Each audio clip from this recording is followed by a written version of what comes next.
No one had ever heard the child speak until the day he said one sentence that destroyed everything. For years he had been silent, not quiet, not shy, silent, the kind of silence that unsettles people, the kind that makes adults uncomfortable and children curious. Because no matter what they tried, questions, games, kindness, even discipline, he never responded. Not a word, not a sound. And in a house filled with power, reputation, and carefully controlled appearances, that kind of silence wasn't just strange. It was inconvenient. So they hid him. Not officially, of course. There were no records that said he didn't exist. No public denial, no announcement, just quiet decisions, closed doors, restricted access, and a rule no one questioned. The child stays in his room. His name was Elias. At least, that's what the staff whispered among themselves. It wasn't a name the family used. To them, he was simply a situation, a complication that needed to be managed, because Elias wasn't like the others.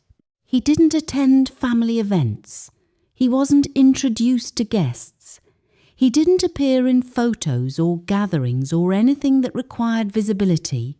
He existed only behind one locked door. The staff knew better than to ask questions. In houses like that, curiosity wasn't rewarded. It was punished. Still, they noticed things. The meals delivered at specific times. The way the head of the house would visit him late at night. The tension that lingered in the air whenever his name was even slightly mentioned. And the silence.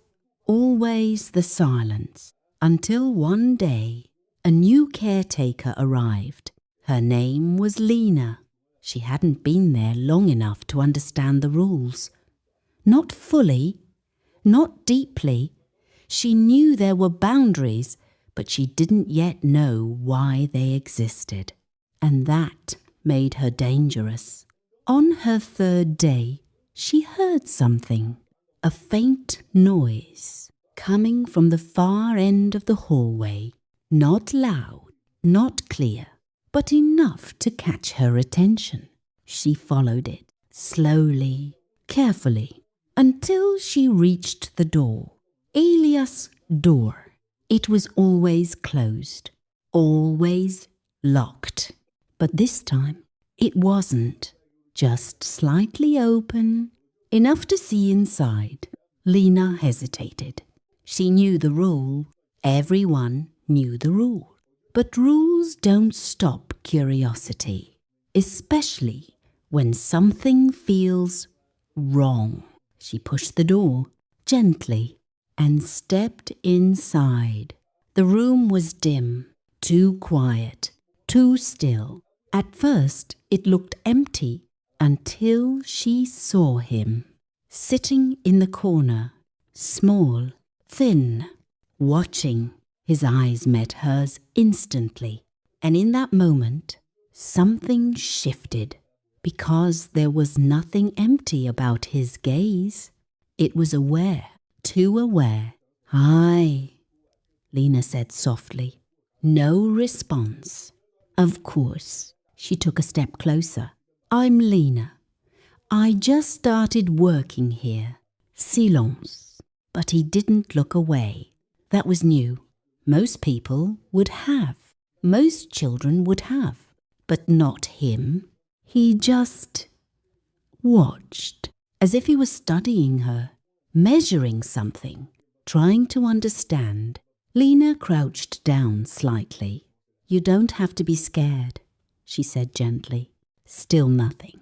But something about the room felt different now, less empty, more present.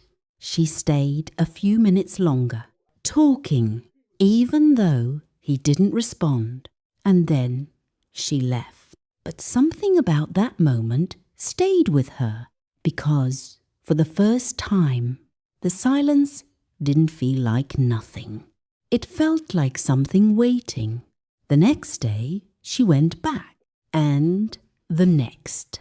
Each time, she spoke softly, patiently, telling him small things, stories, thoughts, anything to fill the space. And each time, he listened, never speaking, but always listening, until one night, everything changed. It was late. The house was quiet, and Lena heard something. A voice, soft, faint, but unmistakable, coming from Elias's room. Her heart skipped, because that wasn't possible. She moved quickly down the hallway. The door was closed again, locked, but the voice, it was still there, barely above a whisper.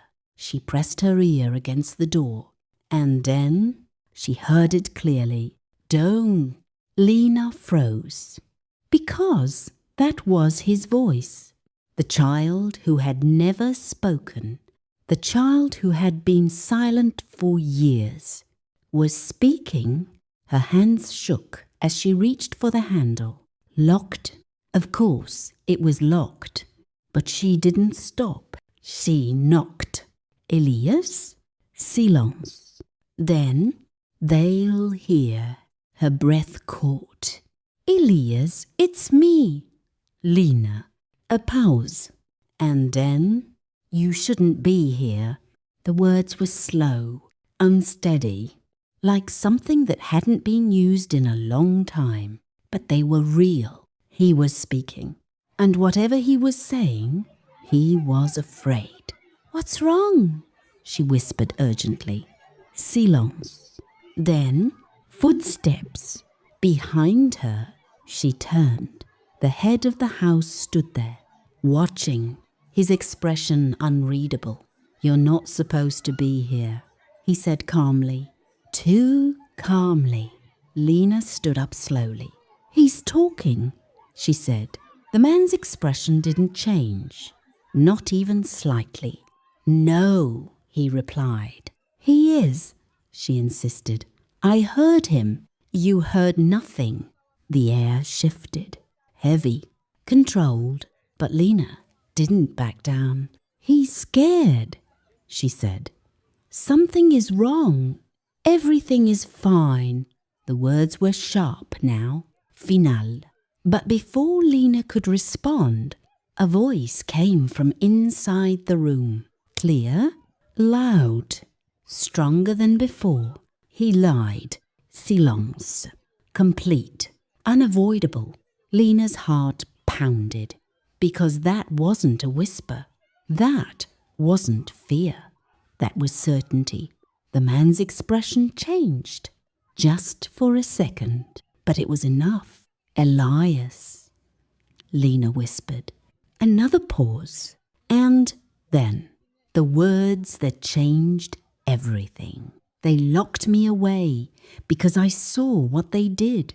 The hallway went cold because suddenly this wasn't just about a silent child anymore. This was something else, something deeper. What did you see? Lena asked softly. A long silence followed, and then everything. The word echoed, heavy, final. And in that moment, the silence that had protected them for years was gone, because the child they had hidden, the one they thought would never speak, had finally found his voice, and with it, he had exposed a truth they could no longer control. The question now wasn't whether anyone would believe him. It was whether anyone would survive. What came next?